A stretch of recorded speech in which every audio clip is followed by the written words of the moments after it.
Welcome back to the channel. In today's video we're going to take my Huben GK1 that's totally standard and we're going to fit the new Huma regulator kit. Now Huben in Spain, they actually do a regulator kit as well, but some people don't like it because it actually extends the air reservoir area, because it then has an end cap that pulls open and closes in order to put air in, very similar to the actual K1 rifle. When you install that, obviously, you know, you then got regulator consistency, but then you have to get an extension piece here in order to fit a suppressor. So some people don't like that look. The good thing with the new Huma one is the end cap that you get with the kit is exactly the same. The only difference is you then have a gauge here. So let's get it all installed. We are going to have to degas the gun, and we'll see how it all goes.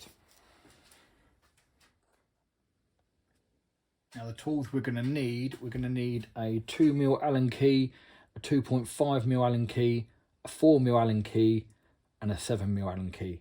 Also a little bit of silicone grease for when we're putting it on the O-ring. So let's get everything all unpacked and then we'll start with degassing. Now, depending on who you ask, there are a few differences of opinion on the best way to degas the GK1. You'll actually see this torque screw at the top of the gun here, and I know some people say if you open that, that's the best way to bleed it. Well, it will bleed it, but me and Gregor, we had a very a long discussion regarding this screw, and we don't think that it's a good idea, because it is only an aluminium casing, and if you damage the thread in any way, you're then going to need a whole new block. So only if it's a real emergency and maybe do it once or twice would I ever do that. I've never degassed it using that screw, so the way I'm going to do it is it's the best way that I think that there is to do it. Now, first of all, we're going to need a 2mm Allen key, and we're going to have to remove the top screw out of the rear sight. Now this is under spring tension for when you adjust your top sight. So if we take that out,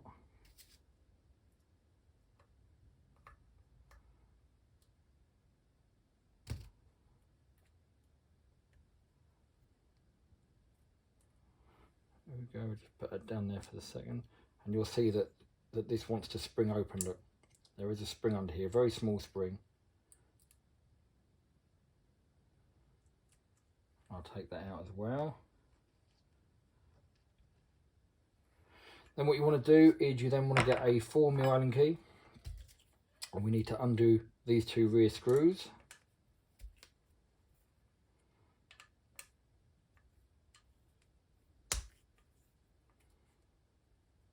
And again, this is under sprung loaded tension.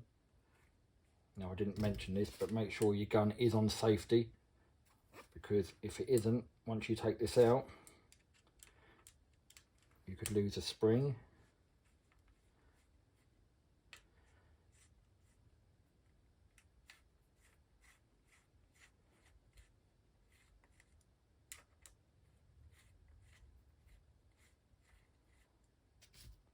So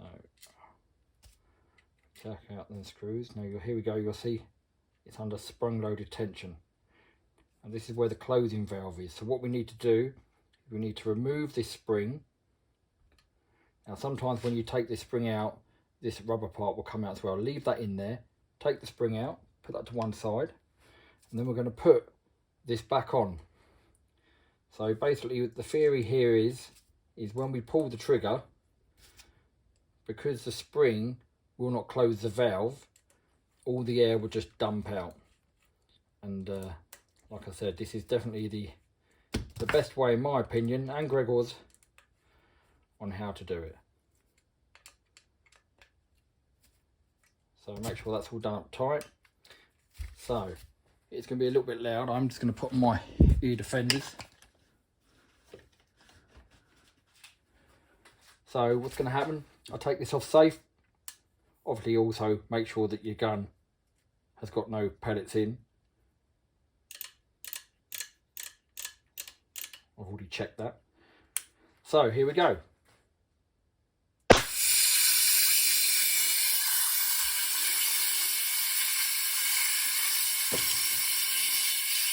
Now the air will now slowly leak out. There was about 220 bar worth of air in. So we'll let this all come out and we'll come back to that in just a second.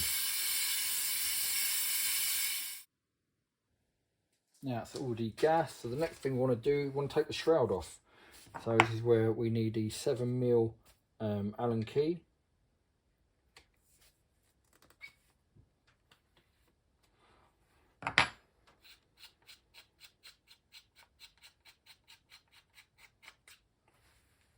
Adapter off, and the shroud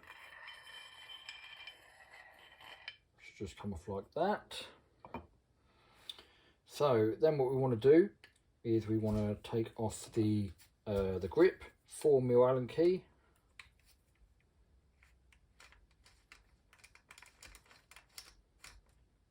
That should come out like that.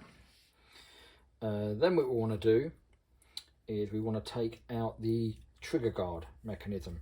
Now my gun's a V1, the V3, some of the internal components are different materials, but it's all the same principle. This kit all still works just the same. So 4mm Allen key again.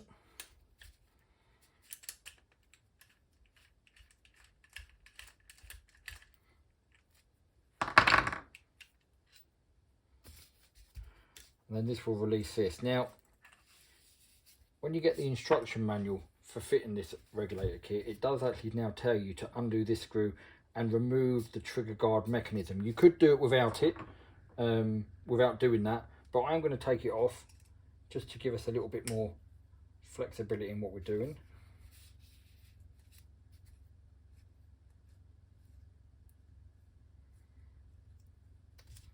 Obviously you don't want to lose that screw.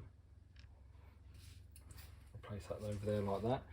Now, providing there's no air in it, there isn't, so this should now just twist off. There we go, and it should come out. So this is the air reservoir, both ends. So we now got to remove these ends.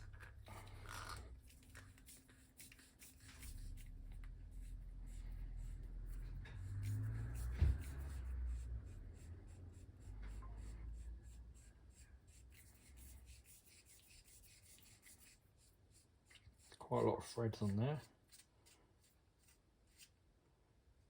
There's an O-ring in the very end. So we'll just put that to one side. I'm going to install the new end, and as you can see, look, there's not really a lot of difference at all. It's just the new one's got the gauge in, the old one doesn't. So what I always like to do, just to make sure everything is really clean, I'll just give it a quick spray with some air. Get rid of any dust. I'm then also going to get a little bit of silicone. And you can see the O-ring here.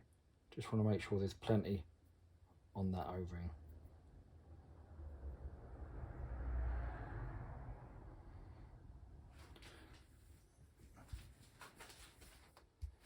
Then with a cloth, just take off any excess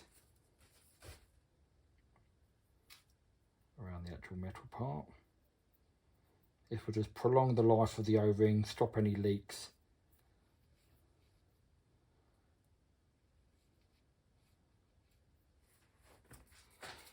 So now put this back in. So it's the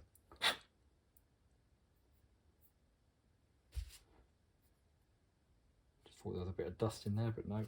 So the O-ring, just be gentle that you don't tear the O-ring. It will go in.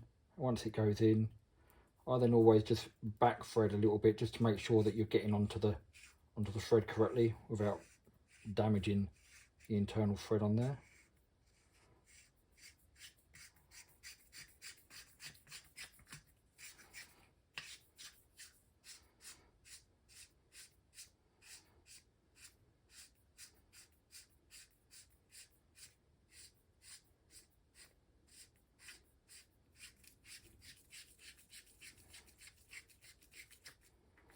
Once we've got it all back in, there is a little bit of movement where we can move it out, in or out slightly to make everything line up.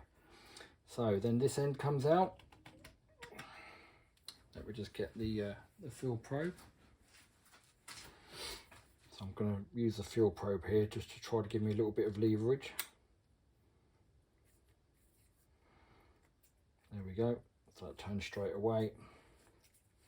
So I'll just use the original fuel probe that comes with the gun.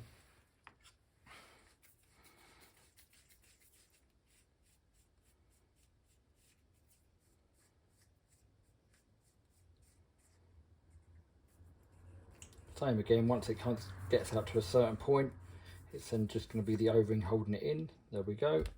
So we'll put that to one side. Now again with the new part, let's give it a quick blast of air. Just to get any dust or anything off. We've got another O-ring here.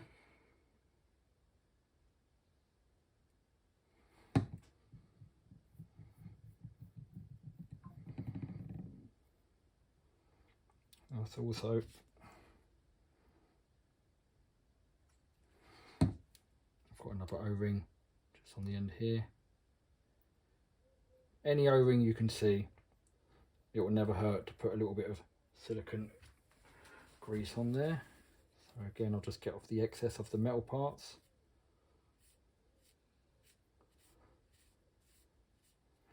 And before this bit goes in, the actual regulator part needs to go in. Now this reg is set at 95 bar. Now again, when you read the instructions on Huma-Air, or on Huma-Air's website, it says that for the GK1 to index correctly, always have it at about 100 bar. But I'm trying to see how low I can take it, because obviously the higher the pressure is, the more air it's using.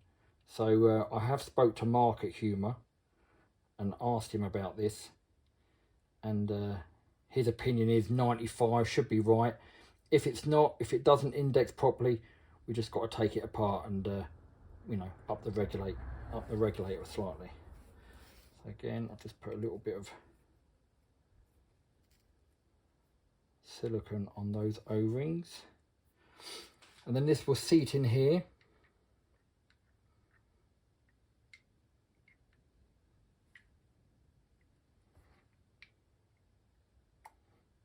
As like so, and that will push in until it doesn't go in any further. Now that's how it sits. It doesn't actually go all the way in. That is how the regulator will actually sit. I'm just going to double check to see where the regulator is set at.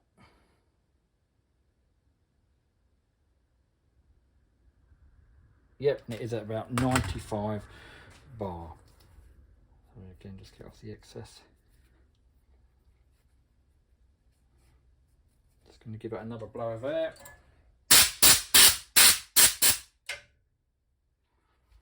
Any little bits of dirt, grit, dust that's sat in your O-ring, it can cause it to split, can cause it to leak. So I just always do these little things just to make sure, just to double check.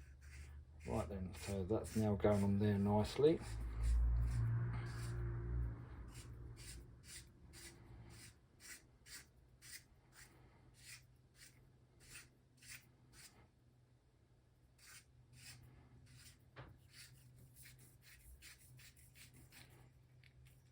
So again, we've got another little O-ring on there.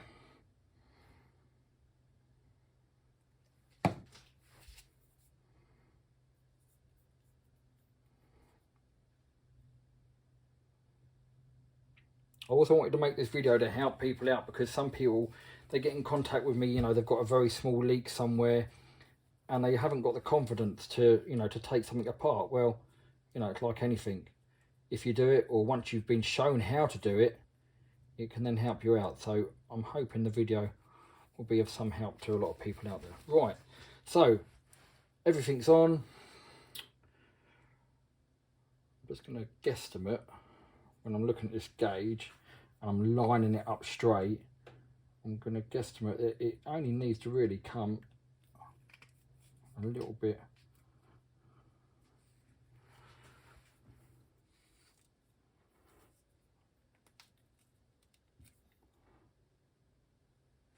yeah, I don't know if we can see that down the camera, but if I'm taking that line, it's slightly twisted. So my options are, I can either turn it one full turn round, which is going to have this little gap here. I don't know if I want that little gap there. So whereas I like everything normally to line up, on this occasion I'm going to live with it just slightly off. I can always change it at a later time. So right, so we're all good. So then this goes back in here, and you can, I don't know if you can see the shape. Is that picking up the shape on the camera? It's like got two flat sides and curved at the edge, which is the same shape as the end of this part. So just remember, slight angle, you'll feel where it goes in, and then once it goes in all the way, it will click and then twist back. And again, you'll see this groove on here, this flat groove. When the trigger guard goes back on, that will seat it all in position correctly. So don't worry about it's not going to sit perfectly straight at the moment. Right then, so that's all in. So like I said, that gauge is slightly off, but we'll leave it like that for the time being. So we're now going to refit the trigger mechanism.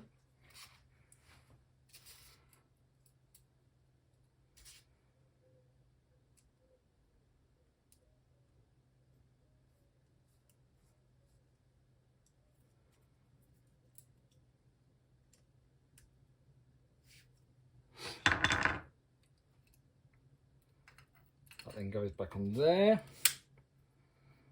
And this is what I was saying earlier. So if this isn't straight, it won't sit. So this won't sit in line. This actually sits in a groove. Can you hear it just clicking now? Do it again. So I'll twist that. It's not in there. There we go. So once you know that that's in there, that is where it's got to go. So because that's in the right position, I'm just going to put a little bit of pressure pushing that way. Yep. So 4mm screw goes back in the trigger guard.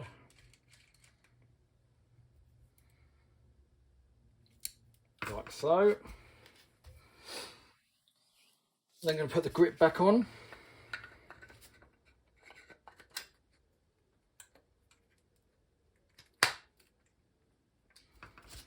Four mil screw back in.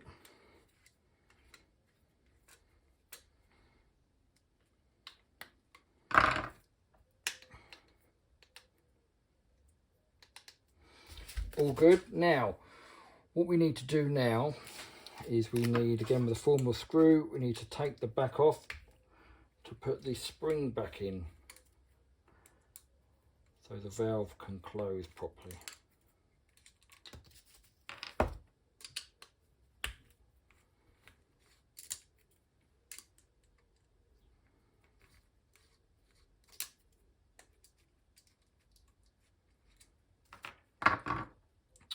So as this back part comes off, we put the spring back in. Again, just make sure there's no grit or anything on there.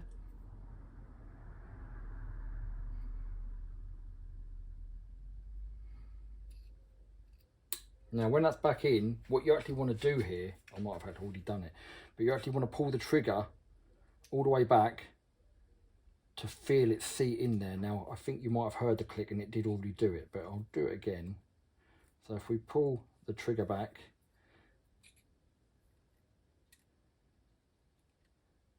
so that should now, because it already made the click, that tells me that it is already seated correctly.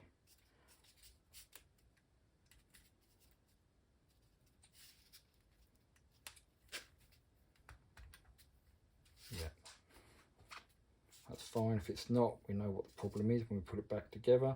So this back bit back on here,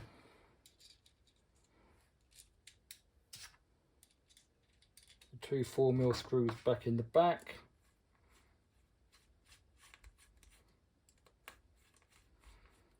Generally do one up a little bit, then the next one a little bit, and so on. Once you feel it start to bite, You can then just do it up a little bit tighter each way. Just nip them up. One of the most fiddliest little jobs is putting the little screw back in the back here. Like a little indentation. Again, I don't know if you can see that on here. Very small indentation here. We have just rest that in there. And that'll push shut.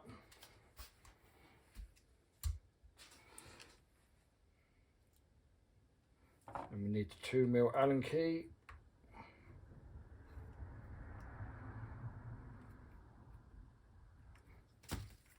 To tighten that back up. Just got a little bit of silicone on my fingers, just give it a quick wipe. We can then put the shroud back on.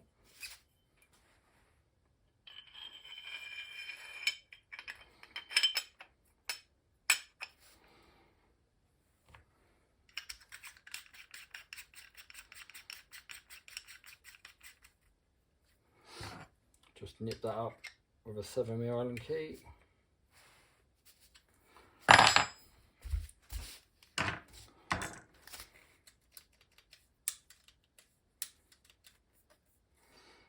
So it all looks good to me.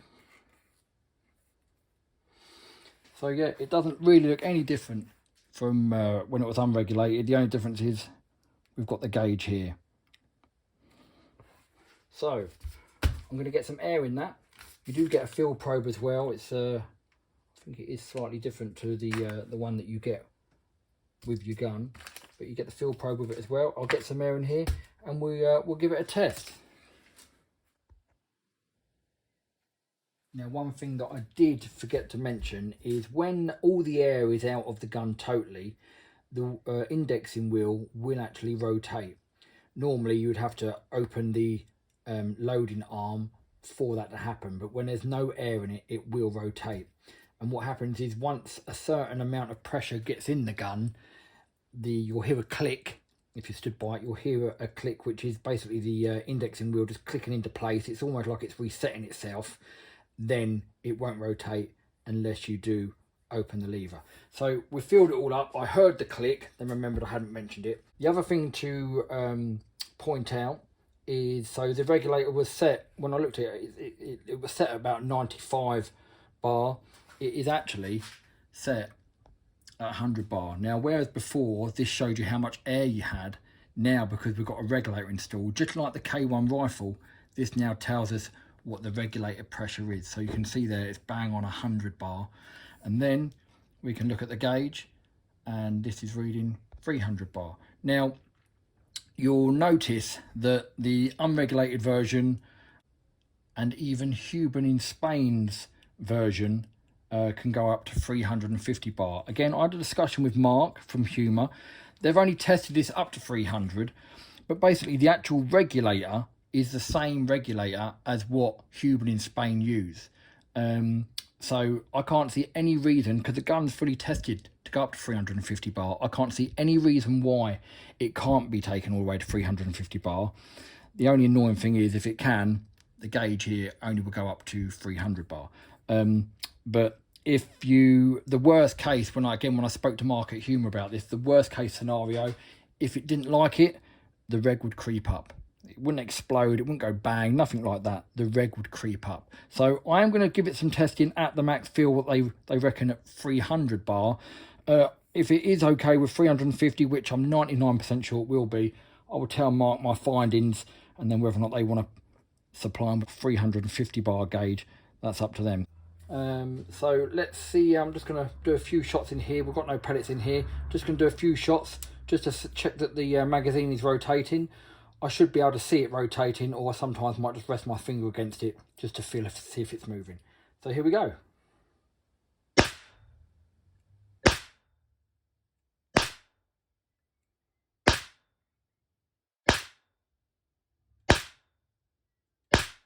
So yeah, the magazine is rotating.